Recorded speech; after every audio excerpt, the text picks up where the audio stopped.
샬롬. 8월 17일 아까베 시간이 돌아왔습니다. 오늘 함께 나누실 말씀은 예레미야 50장 33절에서 46절까지의 말씀입니다. 저희는 계속해서 열방을 향한 심판의 메시지를 살펴보고 있습니다. 블레셋, 모압, 암몬, 에돔과 다메섹, 게달과 하솔, 엘람을 지나 이제 마지막으로 바벨론을 향한 심판의 메시지가 선포되고 있습니다. 바벨론을 향한 심판의 메시지를 살펴보면 바벨론의 멸망과 이스라엘의 구원이 번갈아 가면서 등장하고 있다는 것을 알 수 있습니다. 오늘 저희가 살펴볼 본문도 이스라엘의 구원과 바벨론의 멸망이 함께 기록되어 있습니다. 33절 말씀을 보시면 만군의 여호와께서 이와 같이 말씀하시니라. 이스라엘 자손과 유다 자손이 함께 학대를 받는도다. 그들을 사로잡은 자는 다 그들을 붙들고 놓아주지 아니하리라. 33절 말씀은 하나님께서 말씀하신다라는 예언의 공식적인 문구로 시작합니다.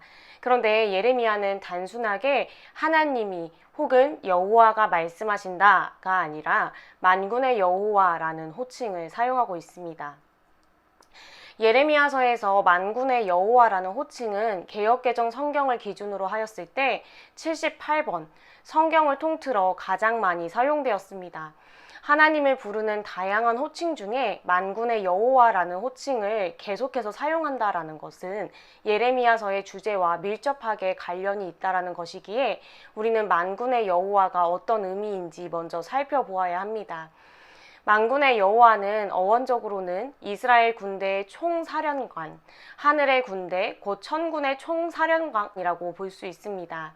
이를 좀 더 풀어 설명하면 온 세상 만물을 친히 창조하시고 다스리시는 권능에 찬 하나님, 그 누구도 견줄 수 없는 초월한 힘과 건세를 지니신 분, 공의로 세상을 다스리시고 정의로운 심판을 행하시며 작정하신 모든 것을 이루시는 분임을 강조할 때 사용되는 거룩한 하나님의 호칭입니다.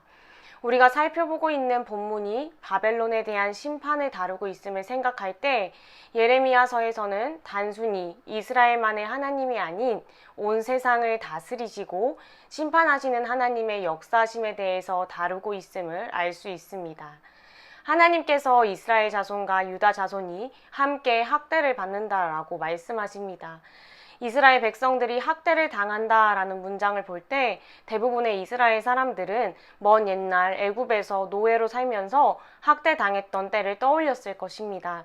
그리고 자연스럽게 우리 조상들이 애굽에서 학대받던 때에도 하나님께서 우리를 구원하셨지, 하나님께서 오늘 우리에게도 같은 일을 행하실 거야 라는 기대를 품었을 것입니다.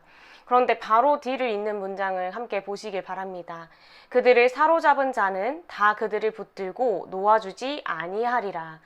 붙들다라는 것은 굳게 잡고 있는 표현을 묘사하는 표현이며 놓아주지 아니하다는 마치 애굽의 바로가 그랬듯이 이스라엘을 보내기를 거부하고 있음을 알 수 있습니다.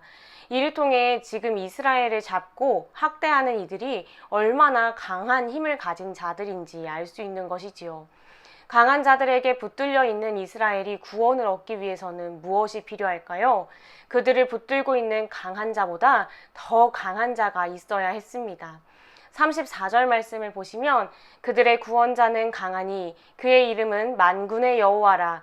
반드시 그들 때문에 싸우시리니 그 땅에 평안함을 주고 바벨론 주민은 불안하게 하리라. 34절에 이스라엘의 구원자에 대한 이야기가 나옵니다. 구원자라는 단어는 환란에서 구원을 의미하는데 이 단어 역시 이스라엘의 출애굽 사건과 관련해서 빈번하게 사용되었습니다. 이스라엘의 구원자는 강하며 그렇기 때문에 그의 이름을 만군의 여호와라고 한다고 합니다. 이를 통해 이스라엘의 구원자이신 하나님이 하나님 여호와의 강하심, 그분의 강함은 군사적 능력으로도 막강함을 이야기하고 있습니다. 그런 강하신 구원자, 만군의 여호와께서 이제 이스라엘 때문에 싸우시겠다라고 하십니다. 그들 때문에 라는 말은 그들의 송사로, 싸우다라는 말은 논쟁하다로 번역하는 것이 더 적절하기 때문에 하나님께서 이스라엘의 송사를 위해 반드시 논쟁하시겠다. 즉 이스라엘의 하나님은 법정에서 이스라엘을 위해 논쟁하시는 분임을 알 수 있습니다. 하나님께서 법정에서 이스라엘을 위해 논쟁하실 때 두 나라의 운명이 엇갈립니다. 좁게는 이스라엘, 넓게는 바벨론에 의해 멸망당한 모든 나라는 평안해지고 동시에 바벨론은 불안하게 됩니다. 즉 이스라엘의 평안과 바벨론의 불안이 아주 긴밀하게 연결되어 있음을 보게 됩니다. 하나님께서 이스라엘을 위해 싸우실 때 바벨론은 왜 불안하게 될까요? 35절에서 37절 말씀을 보시기 바랍니다. 이 구절들 속에서 계속해서 반복되어 등장하는 단어가 칼입니다. 칼은 심판을 의미하는 단어입니다. 그러니 칼이 떨어진다 라는 말의 의미는 심판이 임했다 라고 이해하시면 됩니다. 바벨론 주민, 고관, 지혜로운 자들부터 보물에까지 이 하나님의 심판이 모두 임합니다. 즉 바벨론 사회 전반에 걸쳐 하나님의 심판이 임한다는 것을 알 수 있습니다. 36절에 자랑하는 자는 가증스러운 우상을 믿고 생활하는 점쟁이나 거짓 선지자를 말합니다. 하나님의 심판이 임할 때 그들은 어리석게 되며 용맹했던 바벨론 군사 위에 떨어질 때 그들은 놀라 아무것도 할 수 없는 상태가 될 것입니다. 하나님의 심판은 바벨론의 군사뿐만이 아니라 37절을 보시면 그들의 말들과 병거들과 그들 중에 있는 여러 민족, 즉 바벨론 군대에 고용된 외국 용병들 위에도 임하는데 그들이 마치 피난할 수밖에 없는 여인들과 같이 힘을 쓰지 못하고 두려워 떨게 될 것입니다.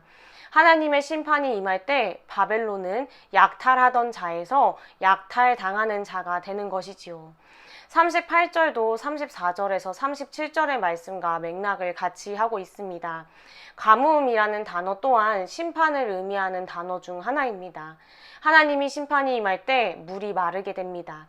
바벨론은 다양한 우상을 섬기는 나라인데 대표적인 신이 벨이라고 하는 신이었습니다. 이 신은 공중과 땅, 바람과 대기, 홍수와 폭풍을 다스리는 최고의 신이었습니다. 그러니 가뭄이 임한다라는 것은 문자 그대로 물이 마르는 자연에 대한 심판임과 동시에 바벨론의 신에 대한 심판이며 바벨론의 백성들이 자신들이 의지하고 섬겼던 우상 때문에 큰 고통을 겪게 될 것입니다. 비록 원문의 느낌을 다 살릴 수는 없겠지만 제가 방금 5구절이나 되는 바벨론의 심판에 대해서 굉장히 빠르게 설명한 것처럼 바벨론에 임하는 하나님의 심판은 굉장히 빠르고 급하게 임할 것입니다. 하나님의 심판이 임하고 나면 바벨론은 어떻게 될까요? 39절에 보면 막강하고 부유했던 바벨론이 얼마나 황폐해지는지 그 나라에 살던 주민들은 모두 사라지고 사람들에게 길들여지지 않는 사막의 들짐승, 승냥이, 타조와 같은 것들이 이 바벨론 땅의 새로운 주민이 될 것이라고 이야기합니다. 40절을 보면 여호와의 말씀이니라 하나님께서 소돔과 고모라와 그 이웃 성읍들을 뒤엎었듯이 거기에 사는 사람이 없게 하며 그 가운데에 머물러 사는 사람이 아무도 없게 하시리라. 40절은 다시 여호와의 말씀이니라 라로 시작합니다. 하나님께서 바벨론을 소돔과 고모라와 같이 하신다고 합니다. 소돔과 고모라의 멸망에 대해 기록하고 있는 창세기 19장 24절과 25절 말씀을 보면 하나님께서 그 성에 유황과 불을 비같이 내리셨고 그 결과 그 성들과 온 들과 성에 거주하는 모든 백성과 땅에 난 것을 다 엎어 멸하셨다라고 합니다. 그러니 바벨론에 임하는 하나님의 심판은 단지 경고 차원이 아니라 바벨론의 멸망을 말합니다. 이러한 하나님의 말씀처럼 바벨론은 역사 속에서 사라졌습니다. 계속해서 하나님께서는 이 바벨론의 멸망에 대해서 말씀을 하시는데요. 특별히 41절에서 46절까지의 말씀은 예레미야서에 이미 기록된 내용들을 거의 유사하게 반복해서 사용하고 있습니다. 성경에 기록해 두시고 예배 후에 찾아서 비교하면서 읽어보셔도 좋겠습니다. 41절과 43절은 예레미야 6장 22절에서 24절에 기록된 예루살렘에 대한 심판과 거의 유사합니다. 그러나 6장에서는 이 심판의 대상이 예루살렘이었다면 50장에서는 이 심판의 대상이 바벨론으로 바뀌었다는 것을 알 수 있습니다. 이스라엘이 그랬듯 바벨론 또한 강하고 거센 신화적 힘을 상징하는 북쪽에서 온 민족으로 인해 망하게 될 것입니다. 그들이 바벨론을 대항할 때 이스라엘을 굳게 잡고 학대하며 놓아주지 않았던 바벨론 왕은 약하여지고 마치 해산하는 여인처럼 불안해하며 고통할 것입니다. 44절에서 46절은 예레미야 49장 19절에서 21절에 기록된 에돔에 대한 심판과 거의 유사합니다.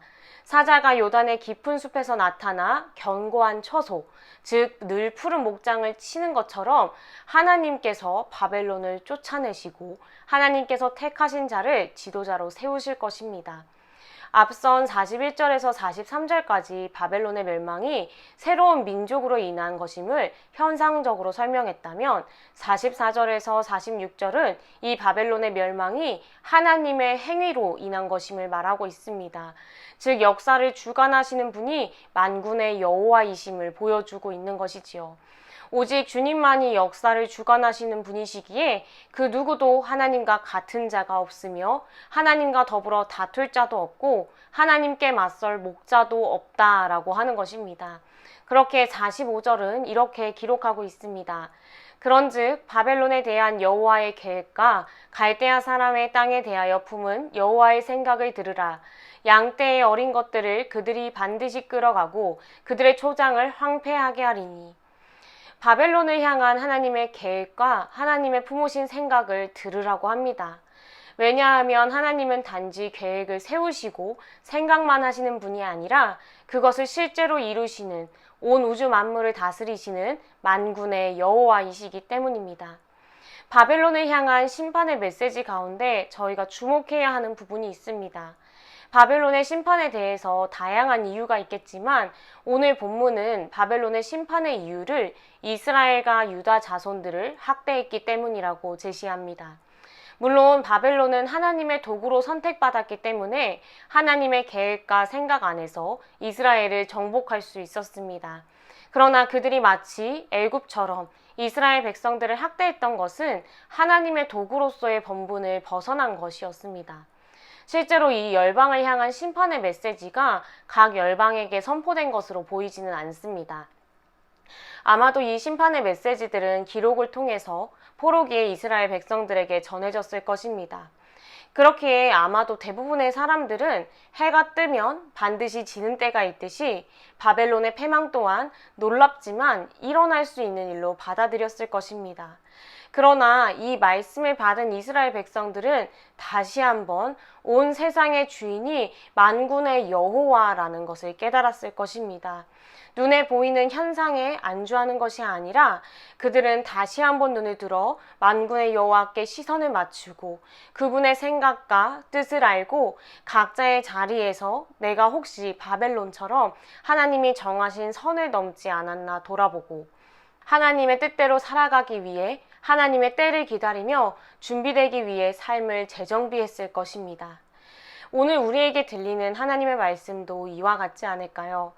정치, 경제, 사회, 문화 뿐만 아니라 나의 일상에서 일어나는 아주 작은 순간들까지도 모두 하나님의 주권 아래에 있습니다. 때로는 우리는 바벨론과 같이 하나님의 도구로 사용될 때도 있고 유다처럼 하나님의 징계를 받는 상황에 놓일 수도 있습니다.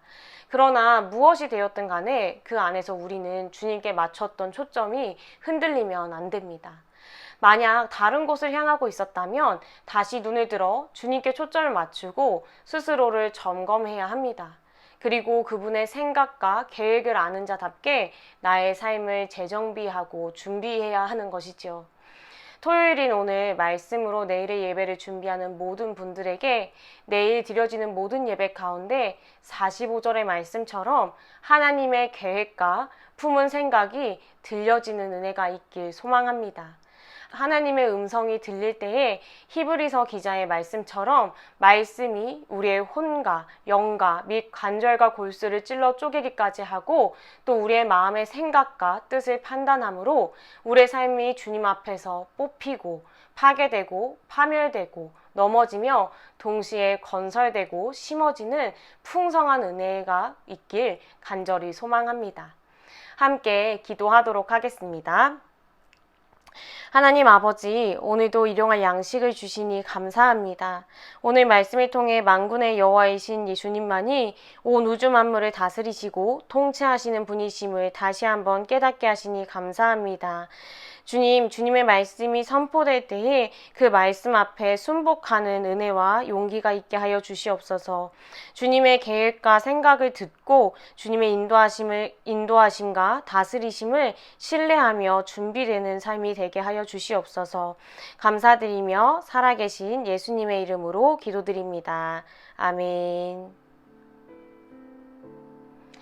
오늘 하루도 만군의 여호와이신 하나님의 계획과 하나님의 생각을 듣고 이에 따라 나의 삶을 재정비하며 주님과 동행하는 축복이 있길 소망합니다. 주일 예배 시간에 뵙겠습니다.